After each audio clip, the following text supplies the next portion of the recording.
ಬಿಜೆಪಿಯವರು ಜೆಡಿಎಸ್ನವರು ನಾನು ಎರಡನೇ ಬಾರಿ ಮುಖ್ಯಮಂತ್ರಿ ಆದ ಮೇಲೆ ನನ್ನ ಮೇಲೆ ಸುಳ್ಳು ಆರೋಪಗಳನ್ನು ಮಾಡಲಿಕ್ಕೆ ಪ್ರಾರಂಭ ಮಾಡಿದ್ದಾರೆ.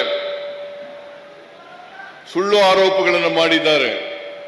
ಅದಕ್ಕೋಸ್ಕರನೇ ಈ ಸ್ವಾಭಿಮಾನಿ ಸಮಾವೇಶವನ್ನು ಏರ್ಪಾಡು ಮಾಡಿ ನಿಮ್ಮ ಮೂಲಕ ಅವರಿಗೆ ತಕ್ಕ ಉತ್ತರವನ್ನು ಕೊಡಬೇಕು ಅನ್ನೋ ಕಾರಣಕ್ಕೋಸ್ಕರ ಈ ಸ್ವಾಭಿಮಾನಿ ಸಭೆಯನ್ನು ಏರ್ಪಾಡು ಮಾಡಿರ್ತಕ್ಕಂಥದ್ದು. ಈ ಸ್ವಾಭಿಮಾನಿ ಸಭೆಯನ್ನ ಏರ್ಪಾಡು ಮಾಡಲಿಕ್ಕೆ ರವಿ ಬೋಸರಾಜ್ ಮತ್ತು ಅವರ ಸಂಗಡಿಗರು ಮತ್ತೆ ಬೋಸರಾಜು ಅವರು ಮತ್ತು ಇತರ ಎಲ್ಲ ಶಾಸಕರುಗಳು ಕೂಡ ಈ ಜಿಲ್ಲೆಯ ಎಲ್ಲ ಶಾಸಕರುಗಳು ಕೂಡ ಶ್ರಮ ಪಟ್ಟಿದ್ದಾರೆ.